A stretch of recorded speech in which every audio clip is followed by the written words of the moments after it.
Hello, and thanks for joining me for another book chat. Today, let's spend a few minutes with The Secret Teachers of the Western World by Gary Lachman.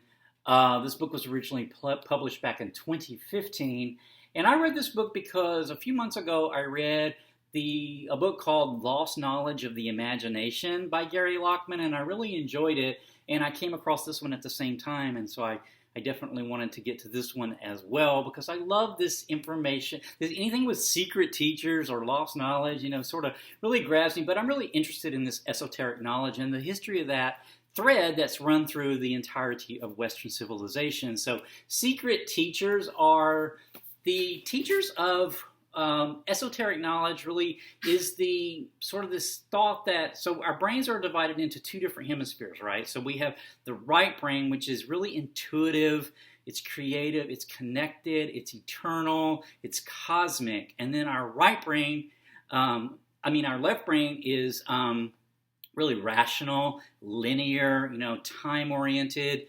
So the left brain is really either or, so it's really concerned with the past and the future, whereas the right brain is very both and thinking, and it is concerned with the present, so it's really grounded in the present. And so studies have been done that, when people's brains are divided, so in some cases, the connection between the two hemispheres gets cut or for some reason, and in that case, the two different hemispheres can be studied. And so we see that the right brain really sees in symbols. It doesn't think in language. It thinks holistically, and then the left brain really thinks, rationally. It is the center of language. And so there's a really good video by, I think she's a neuroscientist, and she ended up having a stroke in her left brain, which allowed her right brain to take over, and really it let her experience this sort of cosmic awareness.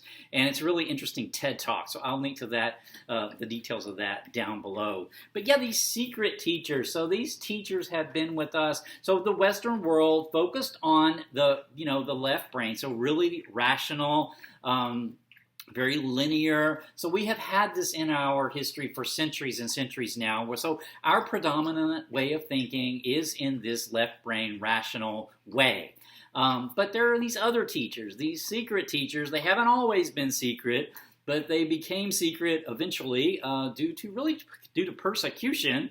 But there's always been these other teachers that really explore this other way of knowing, this other type of consciousness. And so that's what this book pertains to. So the book is set up in 13 different, there's an introduction and then 12 different chapters. It more or less goes linearly, but not really, because it'll reach back and forth because time doesn't, this book is actually a very, really a right brain thing where, time, it doesn't, ideas don't just happen like this happens, then this happens, then this happens. There's sort of a mix. It does primarily, when we get to Christianity, it starts well before Christianity in Egypt as well as ancient Greece, sort of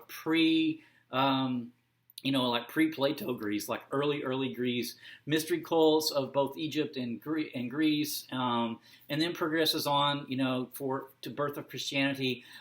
It also discusses some aspects of Judaism and Islam. These are the three main religions that have impacted European civilization, so they're the ones that are focused on. Later on in time, more Eastern ideas, come to impact European civilization, but early on, it is primarily these main religions as well as the civilizations of Egypt and Greece that really have the biggest influence. So, so needless to say, you can tell by all the bookmarks, I've got a lot from this book. I bookmarked lots and lots of things, and I really wondered how I would approach this because there's just not really going to be enough time to go through all the fun and interesting people that are in this book and the things that I learned from this book and the different concepts, so these esoteric, hermetic ideas that have been around with us forever in one form or another. They take many forms throughout time. They're expressed in many different ways, but sort of the key concepts across time and across cultures, so different different cultures and different times express them in different ways, but they all sort of they have something in common, and that common thing is that the right brain is this eternal thing. It's cosmic, and there's a way that we can access it, that mostly we experience the world because we really need our left brain to function in order for us to live, right? So we really need to be able to find food, we need to work, we need to think clearly, because we're material beings, but yet we have this other side as well. I think he argues in this book that it's actually the right brain, so it's the eternal cosmic one, that is the older form of consciousness. He does talk in the book a lot about John Gebser, and I chatted a book about John Gebser's book called Seeing Through the World, that I will link to that chat down below, because there was a lot of information about Gebser in here, and that book was really, Gebser's book is called, the name of it's escaping me right now, but it's I have that book as well. I've never chatted it on my channel. It's a pretty dense book to get through, but this other book called Seeing Through the World is by Jeremy Johnson, and it actually takes us through Gebser's work and really explains it really well. So I'll link to that chat down in the details below. So before this chat's over, though, I'm going to reveal what I think is one of the secret teachers of the Western world. So stay tuned for that. We'll get to it here in a bit. So just a few things in here that I thought were super interesting. One is the idea of via negativa and via positiva. So via negativa, so these are ways to approach our right brain. It's ways to approach our intuition. It's ways to approach the divine or the sacred. It's ways to approach this cosmic sort of feeling of cosmic connection that anyone can actually do. And there's different ways to do it. Some of them are actually through established religions like Christianity, and then others, now we have many ways, many more roads, because I think the knowledge that once was really secret and really forbidden and persecuted is now fairly out in the open, and so accessible and studyable by basically anyone that's interested in it. But so the via negativa and the via positiva. So the easiest way I think for me to describe this is for a monastery or a cloister community, because they actually, so like monks and nuns historically, let's just visualize a monk and nun from the Middle Ages, and they're in a cloister or they're in a monastery. So they have aspects, different aspects would be via positiva, and different aspects would be via negativa. So via negativa is taking everything away, and then you're left with the divine. So this would be like sitting in silence or being alone in silence, and thinking, or not thinking, but just letting yourself be silent and listening into the silence. This is a way of via negativa. Also taking things away, like not a lot of physical stimulus, so like not eating, like fasting. This would be an approach to the divine that's via negativa.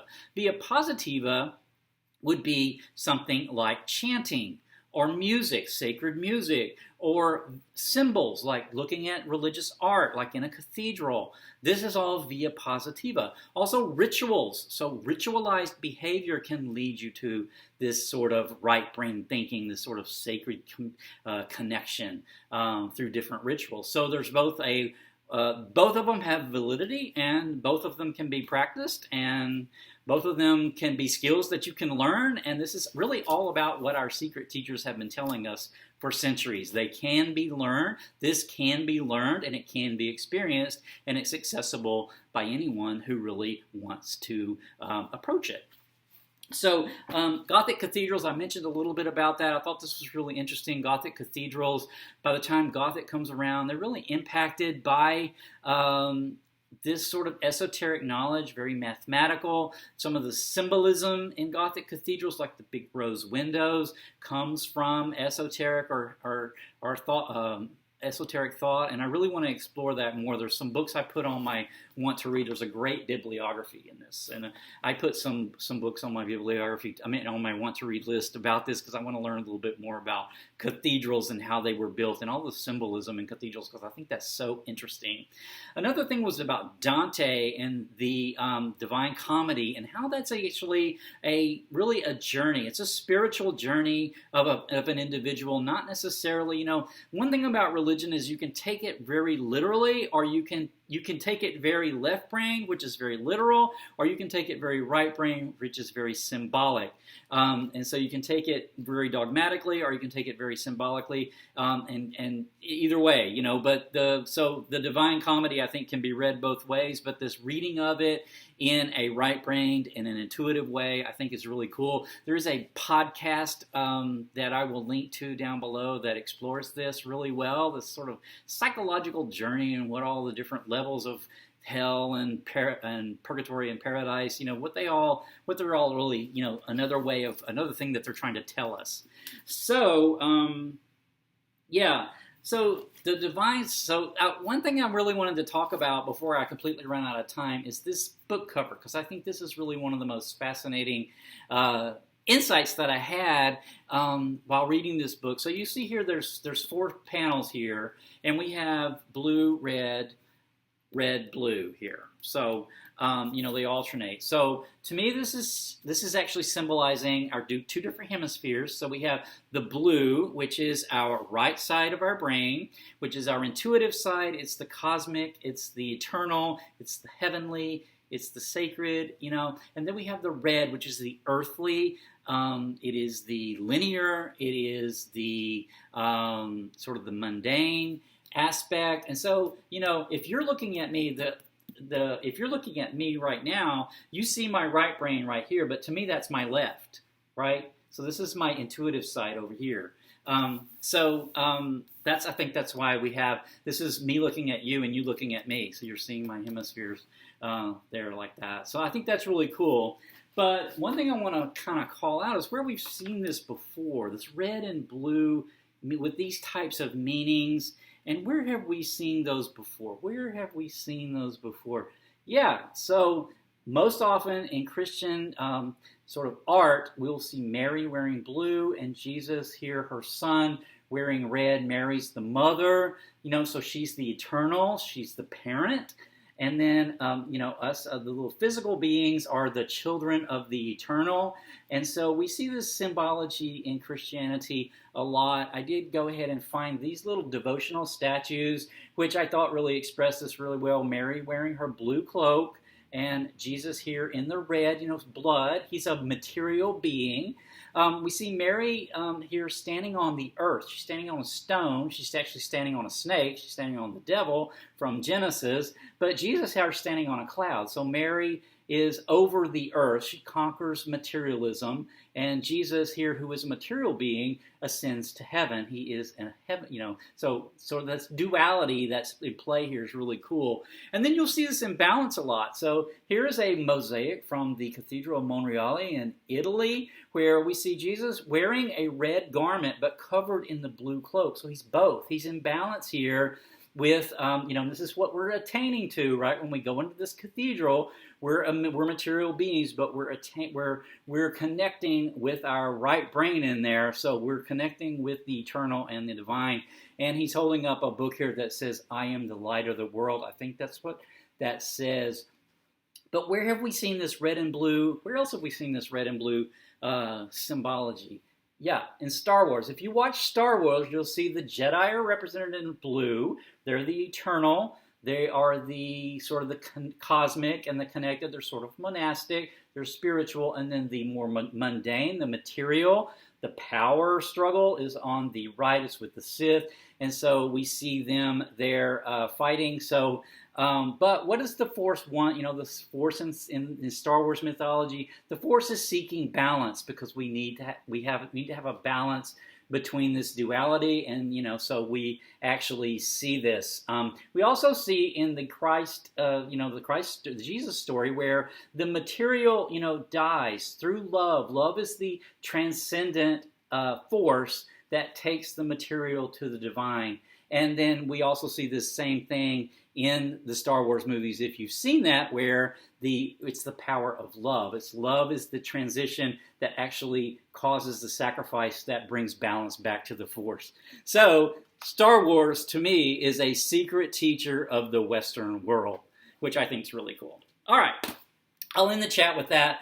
As it happens, my next read is Via Negativa by Daniel Hornsby. This is a novel, a work of fiction, sort of along these same lines, though. So far it's really kind of humorous. So I'll have a chat on this coming up very soon. So until next time, take care.